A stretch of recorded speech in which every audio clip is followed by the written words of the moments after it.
Sinigang, kilawin, papait, kaldereta, mga pagkaong kanding.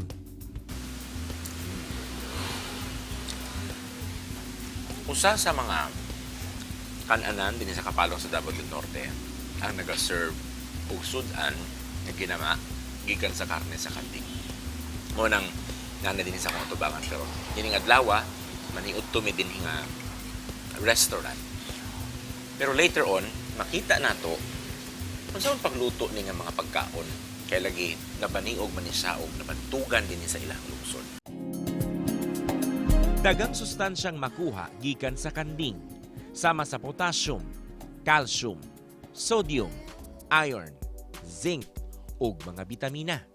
Makatabang usab kini sa skin health, cells health, makapalambo sa immune system, sa buhok, sa kuko, metabolismo, panglasa, pangsimhot, maayong kolesterol ug memorya. Mosuporta kini sa cardiovascular health, cells health, muscle health, thyroid health, immune system, bones health, joints health, heart health. Mupanalipod usab ang goat meat sa joint pains, colds, infections, nerves, ug uban pa.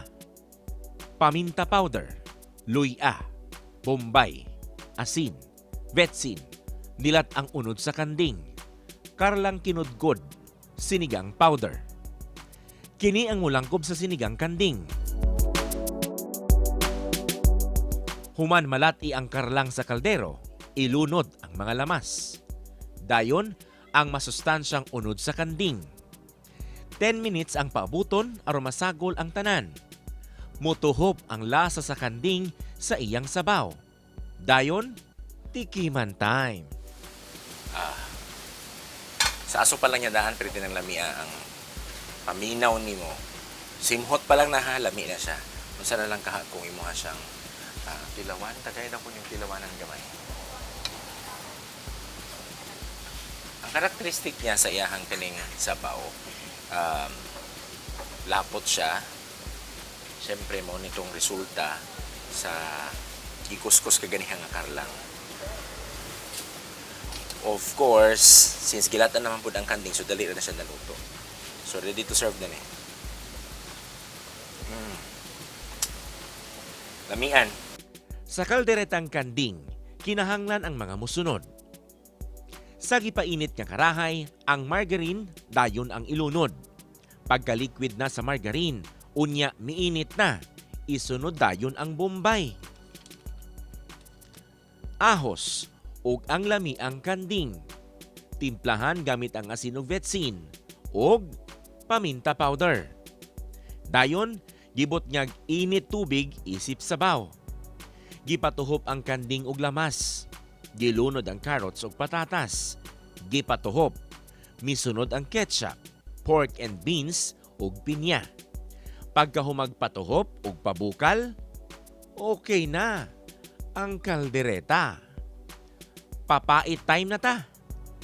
Lamang loob sa kanding, luya, margarine, espada, hugaw sa kanding, bombay o ahos. Mao ang kinahanglan sa pagluto ni ini. Human gipainit ang margarine, gilunod ang bombay, ahos. Dayon ang lamang loob sa kanding. Taod-taod kining gipatuhop.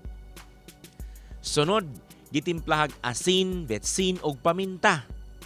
Dayon, gibot ngag tubig init isip sabaw. Human pabukali, gisunod dayon ang hugaw sa kanding.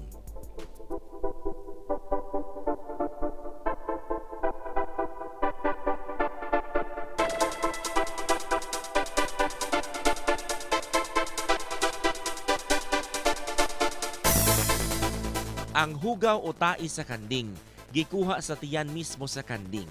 Lasaw pa kini, wala pa matibugol. Human masagol ang papait, taod-taod, mituhop na kini sa tibuok lasa.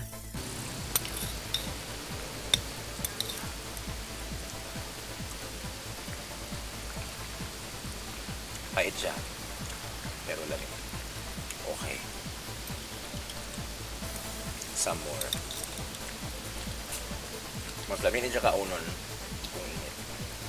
Kinahanglan lang og sinugbang panit sa kanding nga humok, luya, bombay, limonsito ug asin.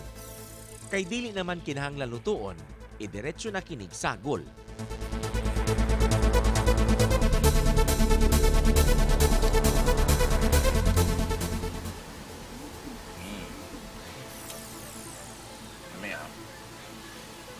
Gibalat ang daan ang kining panit. Panit sa pag-steam. Ang panit sa kanding munang pag mix ng tanan, okay na siya. Wala nilang hangupit.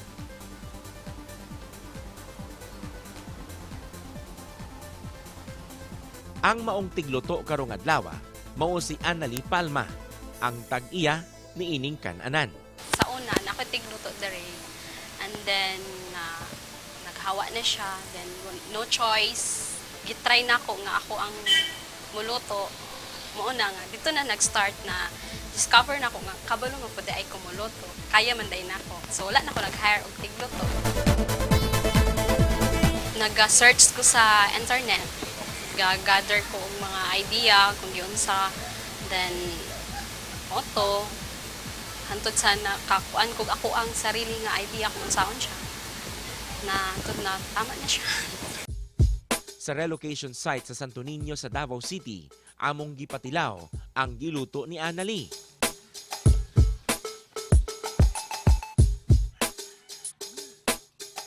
Og matod nila, Lami jud kayo ang kuan. Niluto niyo na kilawin, kaldereta og papaitan. Lami jud siya pagluto. Approve kayo, lami kayo. Approve. Lami jud siya og lasa. Proud, happy nga nakaya day nako. Abi nako dili nako siya makaya. sa mga lutong abinato pang lalaki lang, pwede di ay usab pang babae. Gipamatud-an kana ni Annali. Busa, dinhi sa kapalong sa Davao del Norte, usa siya sa makasulting kanding. Kung lutuon ka, lamian ka.